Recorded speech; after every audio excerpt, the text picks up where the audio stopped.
कैसी लग रही है मेरी कक्षा? अगर अच्छी लग रही है तो इसे लाइक, सब्सक्राइब और शेयर करें। यह कक्षा कहाँ मिल रही है आपको? मेरे YouTube channel learn and implement maths पर। उस पर हमारे सारे वीडियोस हैं, आप उनका प्रयोग कर सकते हैं। अभी आप लोगों के लिए मैं यह वीडियोस बनाना शुरू किया हूँ, और ऐसा इसलिए कि मैं चाहता हूँ कि आपको कक्षा रूप में वीडियोस मिले। कक्षा रूप मतलब जब हम लोग सामने बैठे होते थे, सारे बच्चे, सारे विद्यार्थी बैठे होते थे और शिक्षक बोर्ड पर इसी तरीके से लिख करके पढ़ा रहे होते थे। उसमें समय ज़्यादा लगता है, इसीलिए मैंने पहले से बोर्ड पर सारा कुछ लिख कर रखा है और आपको समझा पा रहा हूँ। आपको समझ में आ रहा है ना? अगर समझ में आ रहा है तो भी, और नहीं समझ में आ रहा है तो भी ज़रूर कमेंट में लिखें। इससे मुझे अपने वीडियोस को सुधारने में सहायता प्राप्त होगी। बस मुझे तो ऐसा लग रहा है जैसे आप सभी विद्यार्थी मेरी कक्षा में बैठे हुए हैं और मैं वैसे ही पढ़ा रहा हूँ जैसे मैं अपने कक्षा में पढ़ाया करता था। आपसे वैसे ही बात कर रहा हूँ जैसे मैं अपनी कक्षा में बात किया करता था। अच्छा लगता है जब बच्चों से बात करता हूँ। आप भी मुझसे बात करेंगे, बहुत अच्छा लगेगा। आप सभी दूर दूर हैं तो भी मुझसे बात कर सकते हैं। टेक्नोलॉजी इतना एडवांस है कि हम लोग बात कर सकते हैं। कैसे? इसके कमेंट बॉक्स में जाकर कमेंट लिखकर।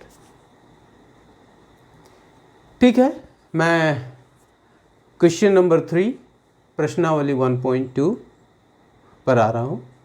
इसको पहले पढ़ेंगे, समझेंगे। इस क्वेश्चन में आपके किताब में 3 क्वेश्चंस हैं, मैंने सिर्फ 2 लिया है, और एक जो तीसरा क्वेश्चन है वो इसने नहीं लिया कि आप अभ्यास करें।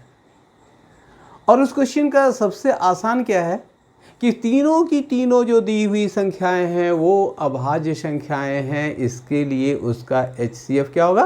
1 होगा, क्योंकि उसमें कोई भी अभाज्य संख्या उभयनिष्ठ नहीं है। एक ही संख्या उभयनिष्ठ है, वो संख्या क्या है? 1, क्योंकि 1 सभी संख्याओं में उभयनिष्ठ है। और क्यों है? क्योंकि सभी संख्याओं को 1 से पूरा पूरा विभाजित किया जा सकता है। नहीं, ऐसी कोई संख्या बताइए जिसको 1 से भाग नहीं दे सकते।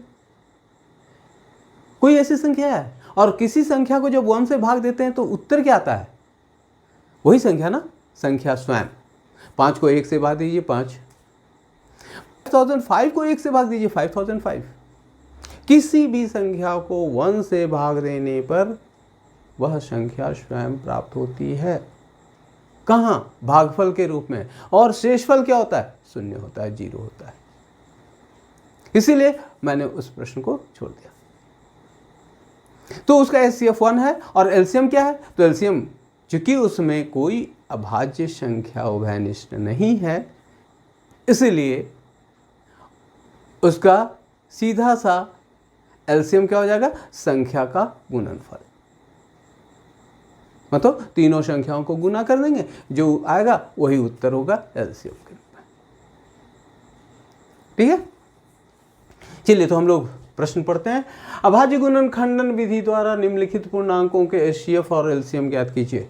क्या क्या ज्ञात करना है? HCF और LCM। कितनी संख्या है? 3 3, 12, 15 और 21। यहाँ क्या है? 8, 9 और 25। आप ढूंढ सकते हैं। क्वेश्चन नंबर 3 एक्सरसाइज 1.2 है ना, प्रश्नावली 1.2। तो क्या करना है? अभाज्य गुणनखंडन विधि दिया हुआ, विधि भी दिया हुआ है, कौन से विधि से करना है तो सोचना ही फिर नहीं है। अभाज्य गुणनखंडन विधि लगाएंगे, अभाज्य संख्याओं के द्वारा इसका गुणनखंड करेंगे। तो 12 का गुणनखंड, 12 को किससे भाग दे सकते हैं? 2 से, आसान सा तरीका है। 6 आया, 6 को 2 से भाग देंगे 3 आया, इसीलिए 12 को क्या लिख सकते हैं? 2 गुना 2 गुना 3 बराबर 2 का घात 2 गुना 3, 2 to the power 2 into 3। 15 को किससे भाग दे सकते हैं? ये तो पहाड़े में आपको याद है, 5 से भाग दे दो, नहीं होता तो 5 से भाग दे दो, 3 बार आएगा। तो 15 बराबर क्या हो गया? 3 गुना 5, आरोही क्रम में सजा दिया। 21 आपको पता है 21, 3 के पहाड़े में 7 बार और 7 के पहाड़े में 3 बार। तो मैंने 3 से भाग लगाया, आप 3 से कोई ज़रूरी है? अगर 7 याद आ जाए तो आप यहाँ 7 लिख दो, यहाँ 3 आएगा, तो क्या हो जाएगा? 3 गुने 7, कब? आरोही क्रम में सजा दिया। अब देखना है कि कॉमन फैक्टर क्या है। कॉमन फैक्टर क्या हो गया? 3 हो गया, सब में 3 का घात 1 ही है। तो एचसीएफ के लिए क्या? सबसे छोटी घात, और एलसीएम के लिए सबसे बड़ी घात। तो सबसे छोटी घात तो यहाँ तो 3 का 1 ही घात है, 1 है, तो वो सबसे छोटी घात है, इसीलिए एचसीएफ क्या हो गया? 3 हो गया। एलसीएम क्या हो गया? तो एलसीएम क्या है? उस संख्याओं में संबद्ध जितने भी अभाज्य गुणनखंड हैं उनका सबसे बड़ा घात। क्या क्या संबद्ध है यहाँ पे देख लेते हैं। अभाज्य गुणनखंड कौन कौन से संबद्ध हैं इन संख्याओं से? यहाँ 2 to the power 2, यहाँ पे 3, यहाँ 3, यहाँ 5, यहाँ 3, यहाँ 7। तो संबंध में highest power of the prime factors. तो प्राइम फैक्टर्स का हाईएस्ट पावर क्या हो गया? 2 का पावर 2 हो गया, और यहाँ 3 हो गया, और क्या हो गया? 5 हो गया, 7 हो गया।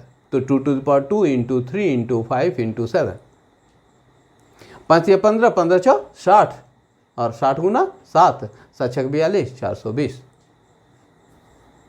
स्पष्ट है ना? क्लियर है? चलिए, तो अब जल्दी जल्दी करते हैं। तो इससे हमारा क्या निकल गया? एचसीएफ भी निकल गया और एलसीएम भी निकल गया। यही हमारा क्या हो गया? उत्तर हो गया। यहीं तक तो चाहिए था, और कुछ चाहिए था क्या? नहीं ना? क्या निकालना था? एचसीएफ और एलसीएम ज्ञात करना था। निकल तो गया, उत्तर तो हो गया। अब चलिए दूसरे प्रश्न की तरफ। किसका किसका है? 8, 9 और 25 ये संख्याएं दी हुई हैं। चलिए 8 का क्या करना है? अभाज्य गुणनखंड। कैसे? तो 2 से भाग लगाएंगे, 4, 2 फिर 2 से भाग लगाएंगे, 2। 8 को क्या लिखेंगे? 2 गुना 2 गुना 2, 2 to the power 3। 9 को किससे भाग लगाएंगे? 3 से। यहाँ ध्यान रखना है, अभाज्य संख्याओं से ही भाग लगाना है। तो 3 से भाग लगाया 3 बार, क्या हो गया? 9 = 3 × 3, 3 स्क्वायर हो गया। 25 को किससे? 5 से। कितनी बार? 5 बार। और कोई संख्या, और कोई अभाज्य संख्या इसको डिवाइड कर सकती है क्या? विभाजित कर सकती है? नहीं कर सकती। तो क्या हो गया? 25 = 5 × 5 = 5 स्क्वायर। हाँ, अब कॉमन उभयनिष्ठ अभाज्य संख्या तो है ही नहीं, लेकिन फिर वही बात, एक संख्या तो है जो इन तीनों में उभयनिष्ठ है। एक संख्या तो ऐसी है जिससे इन तीनों को विभाजित किया जा सकता है। कौन सी संख्या है? आपको पता है ना? कौन सी संख्या बताइए तो आप। फिर से एक बार फिर से बताइए कौन सी संख्या? 1। अरे वाह, सही बात है।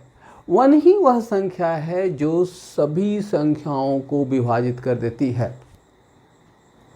लेकिन 1 अभाज्य संख्या नहीं है, है क्या? नहीं है ना? तो 1 अभाज्य संख्या भी नहीं है और भाज्य संख्या भी नहीं है। लेकिन चूंकि वह संख्या सभी संख्याओं में उभयनिष्ठ है, इसीलिए यहां पे एचसीएफ क्या हो गया? 1 हो गया। एचसीएफ 1 हो गया। अब हम लोग को एलसीएम देखना है। तो एलसीएम क्या है? संख्याओं में संबद्ध अभाज्य गुणनखंडों के सबसे बड़ी घात का गुणनफल। तो पहले ये देखते हैं कि उसमें क्या संबद्ध अभाज्य गुणनखंड है और उसका सबसे बड़ी घात का क्या है। तो यहाँ पे 2 का पावर 3, यहाँ 3 का पावर 2, यहाँ 5 का पावर 2 और उसका क्या गुणनफल कर दो, आ गया 2 दूनी 4 दूनी 8, यहाँ पहले से 8 है, 8 9 72 हो गया, इसीलिए 72 लिख दिया, गुना 25 हो गया, 25 दूनी 50, 25 दूनी 50 और हाथ में 5, 25 सते 175, 175 और 5 180, 1800। यही हमारा क्या हो गया? उत्तर हो गया। ठीक है ना? ये एक नोट है। ये नोट क्या है? इस क्वेश्चन संख्या 4 के लिए है। अब क्वेश्चन नंबर 4 के लिए, प्रश्न संख्या 4 के लिए इसी प्रश्नावली 1.2 का है। हमारे पास क्या दिया हुआ है? एचसीएफ दिया हुआ है। एचसीएफ ऑफ दो संख्या 306 और 657 बराबर 9 दिया हुआ है। ये दिया हुआ है। मुझे क्या ज्ञात करना है? एलसीएम ऑफ 306 और 657, यही ज्ञात करना है। ज्ञात कर सकते हैं ना? हम लोगों को पता है कि किसी भी दो संख्या का गुणनफल उन दो संख्याओं के एचसीएफ और एलसीएम के गुणनफल के बराबर होता है। यही चीज़ मैंने लिखा है, दो संख्याओं का गुणनफल बराबर एचसीएफ इंटू एलसीएम। इसके पहले वाले क्वेश्चन नंबर में हम लोगों ने सॉल्व किया है। ये सिर्फ दो संख्याओं के लिए, यह ध्यान रखना, दो संख्याओं के लिए। इसलिए एलसीएम ऑफ ए बी मतलब दो धनात्मक पूर्णांक ए तथा बी के लिए, तो एलसीएम ऑफ ए बी बराबर क्या हो गया? ए इंटू बी। ए मतलब दो संख्याओं का गुणनफल बटा उनका एचसीएफ। इसी सूत्र का प्रयोग कर हम लोग क्या करेंगे? एलसीएम ऑफ 306 और 657, ये देखिए हमारा आंसर है। यहाँ से ये आंसर है, यहाँ से भी ये आंसर स्टार्ट यहाँ से है, इसका भी ये आंसर है। तो इसका आंसर स्टार्ट है, क्या किया? एलसीएम ऑफ 306 और 657 बराबर क्या हो गया? संख्याओं का गुणनफल 306 इंटू 657 बटा 9। 9 क्यों? क्योंकि उन दोनों संख्याओं का एचसीएफ, यह सूत्र के आधार पर, इस सूत्र के आधार पर आप ये सूत्र लिख सकते हैं। ये सूत्र यहाँ पे चाहे तो लिख सकते हैं परीक्षा में भी, और बार बार जब आप सॉल्व करेंगे तो भी, ताकि आप सीख जाएं। तो यहाँ पर अब देखिए, यहाँ पर इन दोनों को गुना नहीं करना है। गुना कीजिएगा तो बहुत लंबा हो जाएगा और फिर भाग देना और भी लंबा हो जाएगा, जो आंसर लाने में काफ़ी समय लग जाएगा। इसलिए गुना नहीं करना है, बल्कि यहाँ देख लेना क्या है? 3 जोड़ 6 9, 3 जोड़ 6 9, 3 जोड़ 6 9, इसीलिए 9 से विभाजित होगा कौन? 306। 3 + 0 + 6 अंकों का योग यदि 9 या उसके गुणज में आता है तो वो 9 से पूरा विभाजित हो जाता है। तो 9 से पूरा विभाजित हो गया, 9 से काट दिया भाई, 9 × 27, 4 हाथ में 3 हाथ में रहा, 3 और 6 36, 9 × 36 34 आया। इसी चीज़ को मैंने यहाँ लिखा क्या? 34 × 657। और इसके बाद क्या किया? इसको यहाँ पे गुना कर दिया, ये रफ वर्क गुना कर दिया। गुना करने के लिए मैं क्या कर सकता था? कैलकुलेटर का प्रयोग करके और यहाँ पर कर सकता था। नहीं करूँगा। क्यों नहीं करूँगा? क्योंकि आपको सिखाना है, आपको भी कैलकुलेटर का प्रयोग नहीं करना है। अगर आप कैलकुलेटर का प्रयोग करेंगे तो दिक्कत क्या है? एग्ज़ाम में आप परेशान हो जाएंगे। इसलिए कैलकुलेटर का प्रयोग नहीं करेंगे, क्योंकि कैलकुलेटर अलाउड ही नहीं है। एग्ज़ाम में कैलकुलेटर अलाउड नहीं है, इसलिए कैलकुलेटर का प्रयोग नहीं करेंगे। और गुना कर लिया, यहाँ पे आप गुना कर देख सकते हैं, यहाँ गुना कर लिया, हमारा उत्तर क्या हो गया? 22,338, 22,338, यही उत्तर हो गया।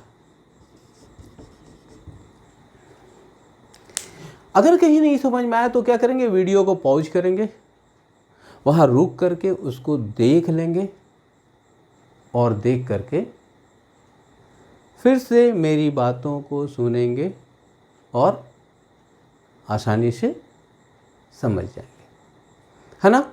मैं थोड़ा सा बोर्ड के पास से हट रहा हूँ ताकि आप पूरे बोर्ड को एक बार फिर से देख लीजिए।